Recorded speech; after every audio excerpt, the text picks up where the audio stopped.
teachers, learners, and parents. Sir Jeff po, at your service. Alam nyo ba na meron tayong website na tinatawag na DepEd Commons? Ang DepEd Commons ay binuo upang gawing accessible ang pagtuturo at pag-aaral dito sa ating bansa gamit lamang ang inyong mga smart devices gaya ng cellphones, tablets, at computers. Dito ay maaari nating ma-access ang iba't ibang learning materials mula sa Department of Education.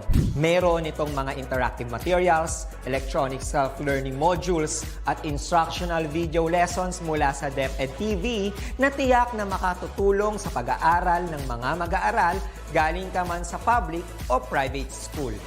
Walang problema dahil welcome ang lahat dito. Para ito sa mga guro, magulang at mga mag-aaral mula sa kinder hanggang grade 12, Alternative Learning System o ALS, at pati na rin ang special education. At huwag kang mag-alala dahil kahit walang load ay maaari mong ma-access ang mga learning materials. Tama! Libre ito. Ang kailangan mo lamang gawin ay i-on ang iyong data at buksan lamang ang iyong browser at i-type ang commons.deped.gov.ph. Alam na ba ng iyong mga kasamahang guro o mag-aral ang tungkol sa DepEd Commons? I-share mo na ang video na ito upang matuto rin sila kung paano gagamitin ang DepEd Commons sa mabilis at napakadaling paraan. Muli, ito po si Sir Jeff at kita-kits po tayo sa DepEd Commons. Paalam!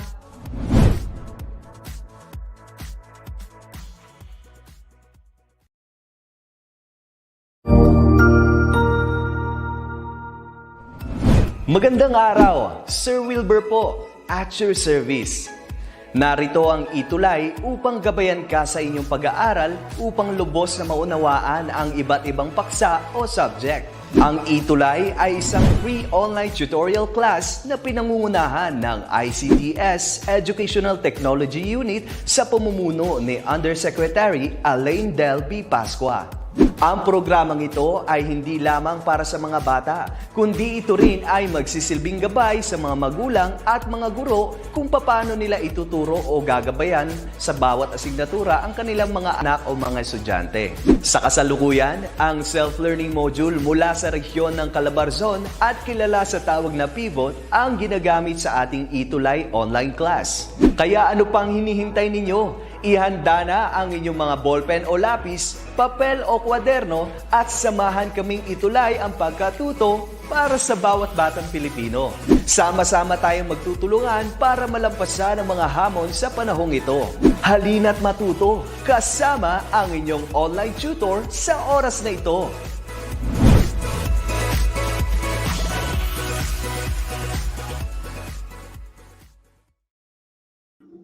Hello and good afternoon, everyone. My name is Tutor Jester, and I'll be with you from 1:40 until 2:20 in the afternoon. And this is your ETUlay online tutorial for English 2. We are on the week 6 of quarter 3. Our topic for this afternoon is major points and key themes. I will be your substitute tutor for Tutor Jennifer. May inaasikaso lamang po si Tutor Jennifer. We are heard live and loud in the different Facebook and YouTube pages of the Department of Education. All right, so for this quarter 3, week 6, our objective is you are to identify major points and key themes. Again, that's you are to identify major points and key themes. Ayan, pang grade 2 po ito ha, watching from Matapat of Santo Domingo Elementary School, Minalin, Pampanga. That's Micaela Tesseri Pineda. Good afternoon, Bunso. Okay. For your previous lesson, you got here the retelling of events or the story. We all know that retelling events is a skill which we use regularly, such as telling someone about our day or weekend. It is a difficult task and it requires many smaller skills that should be developed first.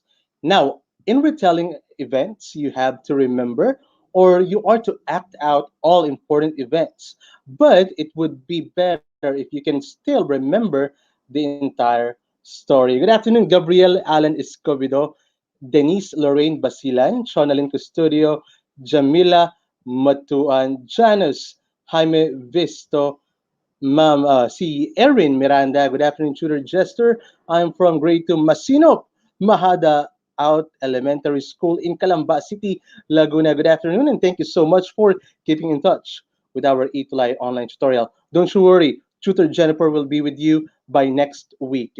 All right, we have here a story. We are to read it, and afterwards, we are to choose the best answer for each question. Ayan, may warm-up activity tayo, learners. Are you ready? All right, and this is entitled Hamburger Sunday. Wow, I'm hungry, huh? Hamburger Sunday. Let me read it with you. Michelle and her friends have hamburgers every Sunday night for dinner. She helps her friend Lily prepare the buns. When the ham is done, Michelle sets the table. Everyone enjoys the delicious hamburgers. Again, it's Hamburgers Sunday. Michelle and her friends have hamburgers every Sunday night for dinner. She helps her friend Lily prepare the buns. When the ham is done, Michelle sets the table. Everyone enjoys the delicious hamburgers. Good afternoon po, Joffy Aronzen Perez from Don Leon Martinez Memorial Elementary School, watching from Olongapo City. That's Ma'am Judith Santos. Kanina si Christine Perez. Robert Lee Reyes, good afternoon. Now, we have here the question. Number one, what do Michelle and her friends eat on Sundays? What do Michelle and her friends eat on Sundays? Is it A, hot dog? B, is it hamburger? Or C, fries? Wow, makes me hungry, huh? Those food are really delicious. What do Michelle and her friends eat on Sundays? Is it A, hot dog, B, hamburger, or C, fries? What is your answer? The answer of Denise is letter B, same as with Shakina Hart, as well as um, the answer of Fatima, Neri's answer as well. Ayan, Neri. Kay Erin, letter C po. Kay Mikaela, letter B. Okay, let's reveal the answer. It's indeed letter B, hamburger. All right, let's proceed with the second one. What do Michelle and Lily prepare? What do Michelle and Lily prepare? Ano do yung pinaghandaan? O ano do yung hinanda ni Michelle and ni Lily? Based from the story that we have read a while ago. Is it A, hot dog, B, sauce, or C, buns? What do Michelle and Lily prepare? Is it A, hot dog, B, sauce, or C, buns? What do you think is the answer for this? According to Shakina Hart Manaloto, it's letter C. Watching from Lanao. Lanao team, we got Ma'am Alma Calibo. Good afternoon from all the way from Bicol, ha? And Lanao as well. Good afternoon po. From Michaela, it's letter C. It's Neri's answer, letter C also. Gallagher, you answered letter C as well. According to Jamila, letter C po, it's buns. All right, let's reveal the answer. It's indeed letter C, buns. Clap for those who got correctly. For number three, what does Michelle do after cooking the ham? What does Michelle do after cooking the ham? Is it A, they eat or eats? B, they set the table or sets the table? Or C, they went home or goes home? What is the answer for this? According to Fatima, it's B. To Erin, it's B also. To Neri, B again. B, B, B po. According to the rhymer, wow. Gallagher, it's B again. Very active participative, huh? Really, huh? To go then, it's letter V. Janice, it's letter V as well. To rhymer, it's B as well, huh? All right, let's reveal the answer for this.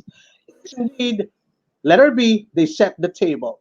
Now, let us remember that in major points and key themes, every story has different elements. It has characters. Hindi mawawala yun ha, yung characters, as well as yung settings and events. Yung character, kung sino yung mga tauhan bumubuo sa kwento. Yung settings naman, yung time at yung place kung saan nga ba naganap yung story. And of course, yung event, yung pagkakasunod-sunod ng ating story. These significant details play important roles in understanding the story. Kung wala yan, kung wala yung mga elements na yan, aba kulang yung ating story, di ba? Hindi natin mabubuo fully. We won't be able to get or grasp the idea of the story fully. So that's why the setting, the character, events are really important in our story. Aside from this, story elements, stories also give specific major points and key themes. As a reader, it is necessary that you are able to identify the major points and key theme shown in the story. So our main concern for this afternoon is all about yung major points and key themes. Tungkol saan nga ba yung ating story na binabasa? Ayan. Opo, according to Iris Sullivan, very good ha. You are really participative ha. Nakikinig talaga ha. Attentive din. Fatima Zuhara Cruz, okay po. Matthew Lawrence, you have answered the correct one a while ago. Thank you so much. According to Reimer, opo then, thank you so much too. The major point or main idea is the main point of a paragraph in a story. Now, when summarizing a paragraph, it is most likely a one-sentence major point. Meanwhile, the key themes are facts or statements that bind the main ideas of the story. They provide the central idea of the whole story. So, in other words, mga bata, when we are getting the major points and key themes, we're just getting the most significant or yung pinaka-importanting detail doon sa ating story na binasa or binabasa.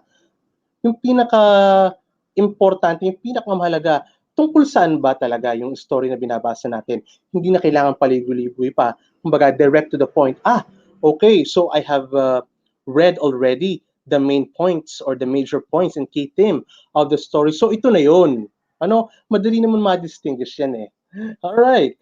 In every story, our goal is to get or understand its major point. Tama si Tutor Jester. In coming up with a key theme, you have to take note of the major or the main ideas. Yung central or yung main idea ang hinahanap pa rin natin.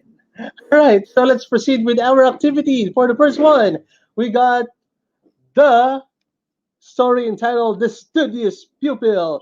Are you studious? Kayo ba ay palaaral na bata? Dapat ha? Ako nung ako'y nag-aaral pa lamang, ako'y grade 2 katulad ninyo. Aba, napapalo ako pag hindi ako nag-aaral. May oras para mag-aral, may oras para maglaro. So, pagbigyan natin ng ating mga magulang, mga mag-aaral ha, we need to be studious. Para din sa future natin yan. Okay? So let's proceed with our first story. Wait, by the way, aalamin natin later on what is the major theme of this story, ha? Ano yung key point nito? Aalamin natin. The studious pupil. Anthony is a studious pupil. He performs well in school. He gets good grades in almost all of his subjects. In school, he listens well to his teacher. He also actively participates in class discussions. Very good, huh? At home, he reads a lot of books during his free time. He also does his assignments. He prepares his projects before the deadline. He studies well to serve as a good example to other pupils. He also wants to achieve his dreams someday. Ganun ba tayo lahat? Hindi lang porke makabasa ka, nanonood sa atin ng ating magulang para picturean tayo ng ating magulang para i-send sa mga amigo or amiga. No. We must be studious all the time. We need to show it. Ipakita natin, not only ipakita pala, pero dapat buong puso tayong nag-aaral. Ganun dapat mga mag-aaral ha. You're right, Sebastian Dre Nicodemus. And also, Fatima, ganun din po ako. Ayan, very good ha. Alright, so for our activity, So, let's proceed. Wait lang ha. Nagkaroon tayo ng konting technical problem. By the way, what do you think is the major point or the key theme of our story or yung ating paragraph. That what? That online, sige nga, what do you think is the main point or the key theme of our paragraph here? That Anthony is a studious pupil. Very good online. You did it. All right, let's proceed with the next one. This one is entitled My Cat. Now, I have a cat named Fluffy. I taught her lots of tricks. When I call her, she comes to me immediately. She also massages my back, even if I don't tell her to. When I say sleep, hey, sleep, cat, she will close her eyes and pretend to be sleeping. How cute. I couldn't believe that a cat like her would be that smart. Again, ulitin natin yung story, ha. My cat. I have a cat named Floppy. I taught her lots of tricks. When I call her, she comes to me immediately. She also massages my back, even if I don't tell her to. When I say sleep, she will close her eyes and pretend to be sleeping. I couldn't believe that a cat like her would be that smart. Meron din ba kayong alaga na katulad ni nung pusa na yon? All right. So, what is the question for number one? Let's answer. What is the major point of the paragraph?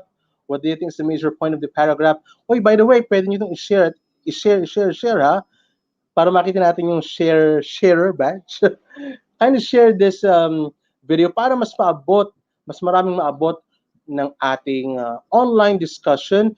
We are grade 2, English 2, okay? Very good learners. So what do you think is the major point of the paragraph?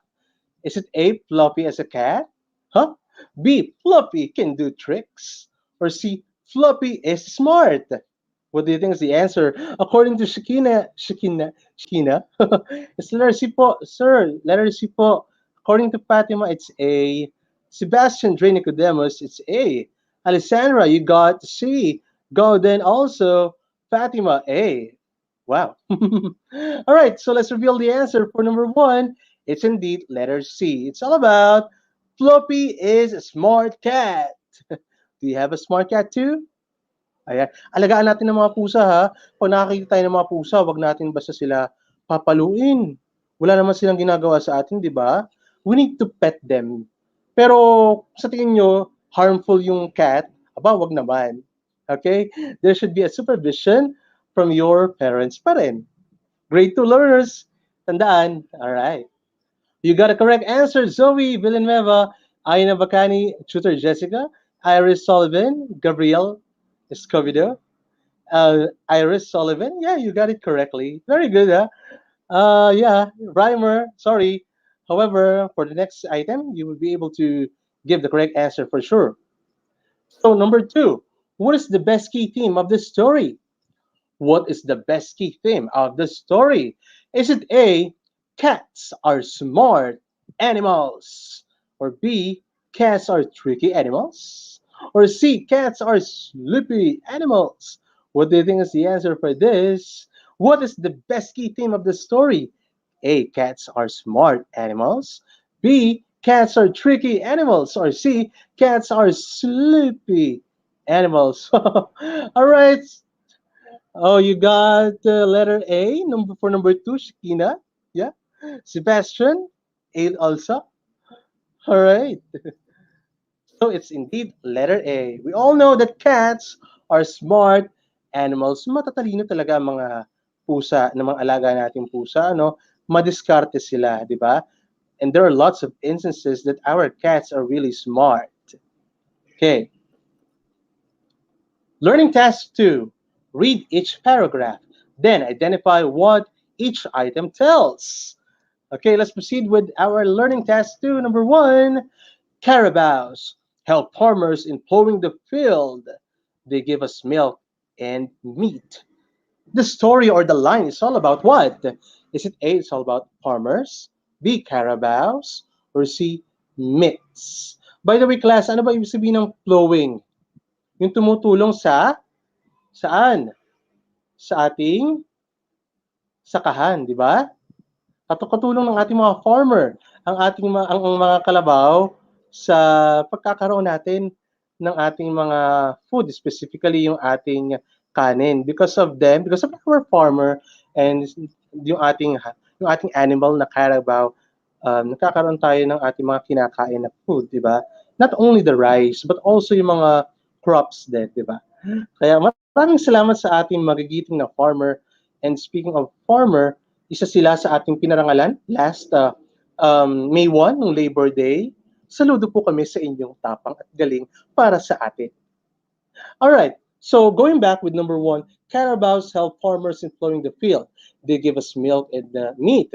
The story is about what? Is it A, farmers, B, carabao, or C, meats? According to Ma'am Christine, it's letter B. Huh? You got the answer, B, rhymer. B po. Ay, ang daming sagot ni rhymer. Very good, ha? Very nice, ha? Share mo. Don't forget to share this, ha? To Lewis Aldrich, letter B po. And it's C. It's indeed all about the carabaos. Salamat sa ating mga animal na carabao. Kanilang talino din eh. Not only the cats, but actually naman, yung ating mga animal, meron din silang isip. Talagang napapakinabangan natin sila. Huwag natin silang papaluin pag nakikita natin sila, ha? Ayan. I-pet natin sila, ika nga. Ayan. All right, let's proceed with the second one. Emma and Roy go to school every day. After school, they help their parents in doing household chores. Emma washes the dishes while Roy sweeps the floor. The paragraph is about the blank. Look natin. Emma and Roy go to school every day. After school, they help their parents in doing household chores. Emma washes the dishes while Roy sweeps the floor. The paragraph is about the blank. Is it A, honest children, B, helpful children, or C, polite children? According to Kyle, it's letter B. According to Jay, it's B also. To Kyle, yeah. To what? Is it a Korean name? Wow, huh? 안녕하세요. Primer B, Faith, you got B. Golden, B. Denise, it's B also. Let's reveal the answer. It's indeed all about being a helpful children. Kayo ba ay ganyan mga bata? Bukod sa pagiging honest at sa pagiging polite natin, napakahalaga bilang isang mga bata na katulad ninyo na maging helpful children. Ay oo, honest ako, matapat akong bata. Pero class, mga mag-aaral, we need to be helpful din. At naging matulungin tayo, not only sa kakilala natin, but specifically to everyone. And particularly sa loob ng bahay natin, katulad na lamang ng pandemya na kinakaharap natin, it is our chance to help our parents. It is our chance para magpakitang gilas sa kanila. 'Di ba? Yung simpleng pagliligpit ng mga hinigaan natin, that is really a big help to our parents. So, po ako sa inyo, mamaya or bukas pagkagising, tulong na kina mama at papa. Huwag pasaway ha. Natulong po ako sa mama ko. That's coming from Gabrielle. Very good. Iris, you got also the correct answer, as well as the answer of Erin, Zoe, Iris, and there are lots of cuties who were able to give the correct answer. Kung hindi naman, okay lang yan. Marami pa mga items na susunod. All right. Now, let's proceed with another one. This is entitled The Bats. Ano bang bat sa Tagalog? Paniki, di ba? Paniki, or yung bats. Some kind of bats eat many insects. Some bats can eat up to 1,000 small insects in 1 hour. Can you imagine that? They are helpful to the environment. They help us by eating insects. Without them, we would have many insects in the environment. The bats. Some kinds of bats eat many insects. Some bats can eat up to 1,000 small insects in 1 hour. They are helpful to the environment. They help us by eating insects. Without them, we would have many insects in the environment. So, ano kaya? Tungkol saan kaya ito? It's indeed all about the bats. And additional information lang ha. Ano bang bats? Ito ba ay bird or mammal? Ha? It is indeed a mammal. Correct me if I'm wrong ha. It's mammal. Okay? Although it's flying, it's a mammal. All right, kabag daw sa Bisaya. Here in Batangas, we call it as kabag din. Yeah, here in Batangas. Yeah, as tutor, I hate po insect. Ayan, kaya meron tayong bat na tumutulong para sa ecosystem natin. Ako din naman, pero itong mga insects na to, sino ba ito? Sino man, although we are hating insects, nakatutulong naman sila para mabalanse ang ating ang system na tinatawag. Pero not all. Kaya nga merong mga other animals na kumakain sa kanila para mabalanse. Diba? Katulad na lamang ng bats. Okay. Now, let's have question number 1. What is the major point of the story? Is it A, bats are mammals? B, bats can eat up to 1,000 insects in 1 hour? Or C, bats help in controlling the population of insects? What is the major point of the story? Islagay niya yung mga kasagutan. A, bats are mammals. B, bats can eat up to 1,000 insects in 1 hour? Or C, bats help in controlling the population of insects? So what do you think is the answer? According to Gallagher, it's letter C. Sebastian, it's C also po. Letter B po, according to Neri. Yeah. Also, the answer of... mabilis ang ating mga chat box. Thank you so much for keeping in touch. To Aina, it's letter C. Fatima, it's letter C as well. To Gowden, C also. To Denise, you got C as well. Good. So, what is the answer for this? It's indeed letter C. Bats help in controlling the population of insects. Not only the bats, but meron din mga ibang mammal na talagang kumakain ng mga insects para makontrol yung pagdami, makontrol yung population ng ating mga insect.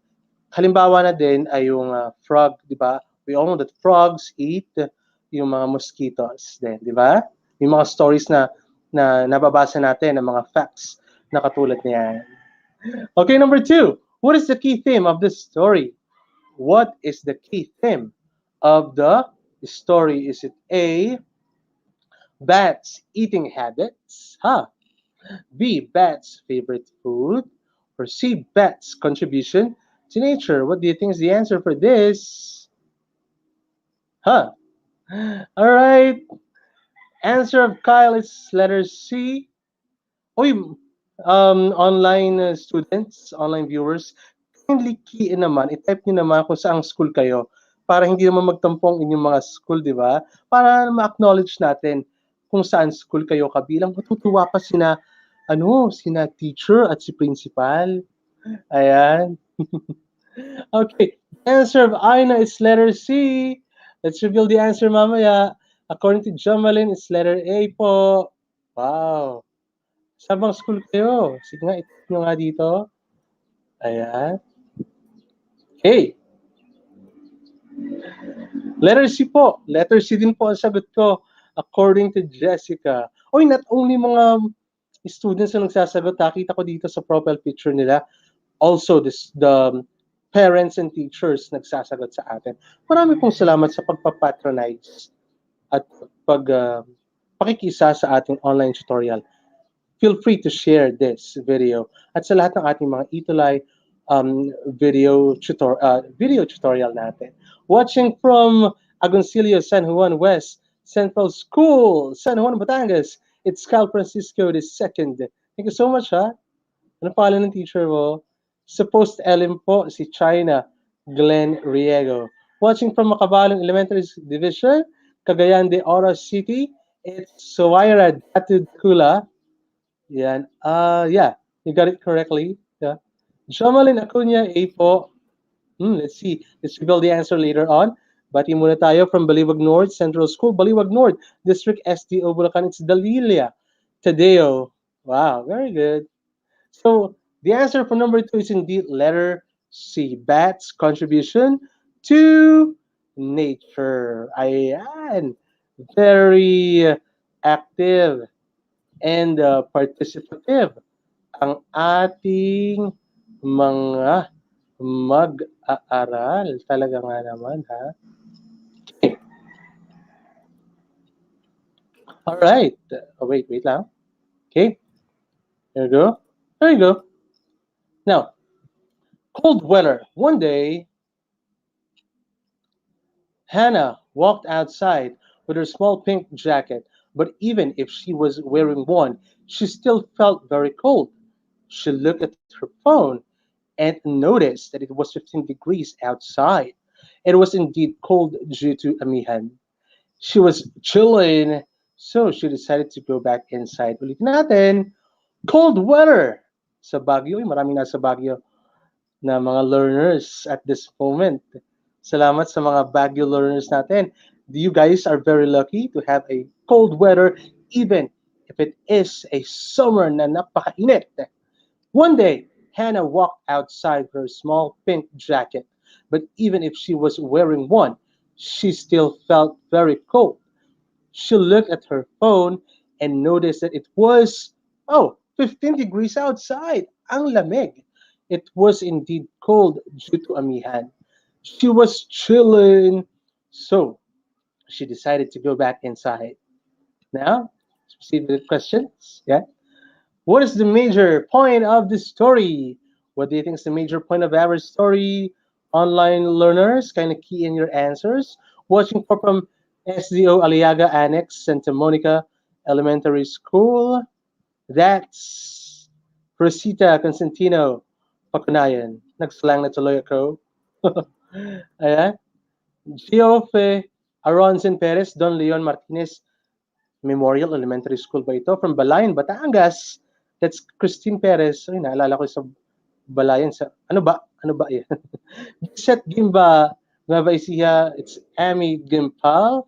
So the answer of rhymer is letter A. According to John Malin po, it's letter B po, sir. Denise, it's letter A po. Shakina, A, as well as Simon's answer, or Kyle answer. Ina's answer is indeed A also. Yan. For number 3, A po. Kay Lewis. Very nice, ha? Very active and participative. To Elaka, it's A. To Fatima, it's A also. Yan. A, very cold outside. She wore pink jacket. Or C, Hannah went outside with her friends. Our answer for number 3 is indeed letter A. Oy, you got it correctly. Very good. Palakpakan ang inyong mga sarili. Okay, number 4. What is the key theme of this story? Is it A, cold weather makes us sleepy? B, cold weather tells us to wear a jacket. Or C, cold weather prevents us from going outside. Is it A, B, or C? What is your answer for this? According to Kyle, it's letter C. Jessica, it's C. Jomalins. Jomalin, what's your answer? I cannot distinguish it. Yeah. It's Jessica's answer is letter C. Very good. So Ira, it's letter B. Let's see. Let's reveal the answer later on. Oh yeah. Elaka is C. Yeah. Let's see. The answer for number 4 is indeed letter C. That cold weather prevents us from going outside. Pag malamig ang panahon, better stay at home, di ba? Kasi makaka-chill pa tayo, magkasakit pa tayo, di ba? When I was in Baguio last week, I opted to go outside kapag gabi kasi it's really cold, talagang napakalamig sa lugar na yon. Kaya I followed yung mga protocol, syempre, I followed it, yung health protocols against COVID-19. Pero, syempre, malamig nga. So, I decided in myself na magstay talaga kasi nga, maaring mahamugan ako at matrigger, magkalagdat pa ako. So, I decided to follow what should be followed. Okay. Now, let's have here in your notebook, i-ready nga ang inyong mga notebook. Katabi na ba ang inyong mga notebook, mga mag-aaral? Kunin niya ang inyong mga notebook dyan. Katabi niyo na ba? May lapis na ba? Hindi lang itong cellphone, ha? Hindi lang laptop or tablet ang hawak. huwag natin kakalimutan ng mga mag-aaral, yung ating mga lapis at module. Sasagutan din natin yan. Kaya please, make sure that your notebook, your pen and paper, or your module are with you. Katabi na dapat. In your notebook, complete the paragraph by selecting your answers from the choices below. Write your answers in your notebook. And choices natin, mga mag-aaral, elements, major points, and key themes. Basahin natin. The blank of a story deal with what the story is all about. Meanwhile, the blank explain the central idea that the story tells. These two blank are both important in understanding a story or selection. Dun sa iba yung module nila, pwede yung mag-copy kayo ha, pwede yung sulatin, pati yung directions ninyo. Kasi, di ba, in this pandemic times, di ba, puro tayo gadgets, nakakalimutan na nating magsulat. Para mahasa ang ating skill sa pagsulat, sige nga, grade 2. Alam ko marurunong na kayo magsulat dyan. Ayan. Kung doon ko nagkakamali, when I was grade 2, that was year 1997, ganun na katagal. Grade 2 kami, tinuruan na kami magsulat ng kabit-kabit. Di ba? Ayan. So sana, yeah, it's very challenging ngayon para makapagturo, pero for sure, hindi kayo sinusukuan ng inyong mga magulang. Patuloy kayong ginagabayan at tinuturuan nila. Kahit sila ay mahirapan, still, they are doing their best para matuto kayong bumasa, para matuto kayong sumulat. Di ba, nung grade 1 kayo, tinuruan kayo last school year, hindi sila sumuko. Ngayon, sama-sama kami, mga guro, mga magulang, ating pagtulungan. Kabataan ay turuan natin, di ba? Ayon nga sa kanta ng ating ETUlay. Alright, so eto nga, sige nga, ulitin natin. In your notebook, complete the paragraph by selecting your answers from the choices below. Write your answers in your notebook. Elements, major points, or key themes. So for number 1, the blank of a story deal with what the story is all about. Meanwhile, the blank explain the central idea that a story tells. 3, these two blank are both important in understanding a story or selection. May makasagot na ang ating mga online learners. Very good, ha? According to Shakina, number 1 is major points. According to Jamalin, elements, key themes, and major points. To Janice, it's key themes for number 2. Very good. To Dalia, yan, wala ang kayo sagot ni Dalia. Leah Estedea's answer for number 1 is major point. 2, it's key themes. 3 is element. Yeah. Kyle Simon Garcia, major point, key themes, and elements. Very good. Talagang active. So let's reveal the answers. For number 1, major points. Sino nakakuha ng tamang sagot? Taas ang kamay. Ayan. Press 1 nga kung sino nakakuha ng tamang sagot for number 1, major points. Uy, ang dami. Very good, ha? For number 2, it's the key themes. Very good. Tamang sagot mo, Denise. You're right. Also, the answer of Kyle Francisco, the second. Sinulat ko po ang sagot. Very good, ha? Ang galing naman ni Gauden Liam Santos. Sige nga, picturean mo nga, isend mo nga kay Tutor Jester na Facebook account. Search mo lang Jester Pagkaliwagan.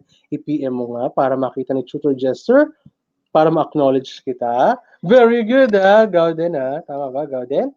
For number 3, it's elements. So we got major points, key themes, and the elements. So basahin natin fully. Sabay-sabay tayo. In 1 or in 5, 4, 3, 2, 1. The major points of a story deal with what the story is all about. Meanwhile, the key themes explain the central idea that a story tells.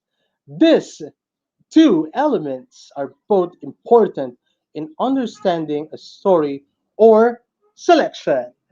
All right. Thank you so much to those who participated. You got over 3? Naka 3 over 3 ba kayo? According to Jessica, she was able to get 3 over 3. Dahil dyan, you have a virtual clap from Sir Jester.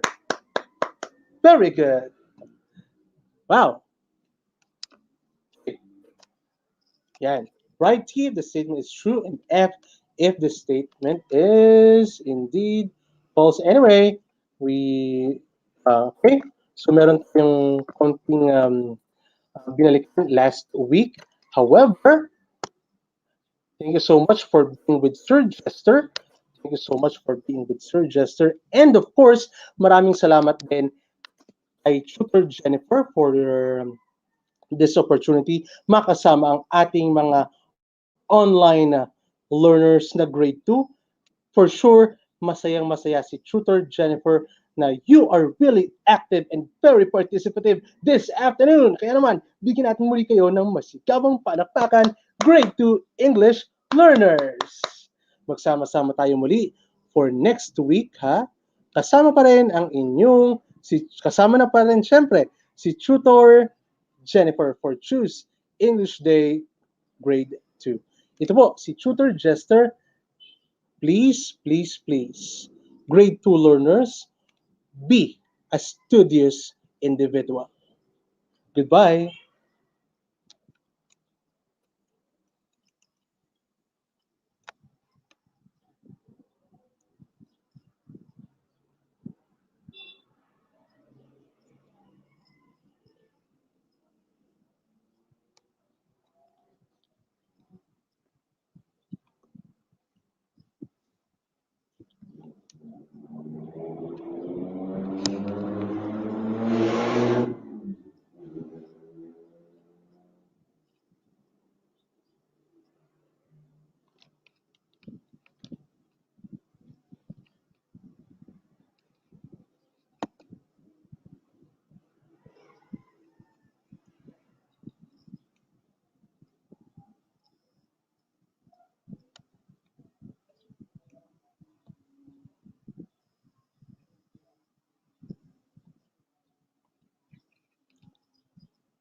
Thank you so much.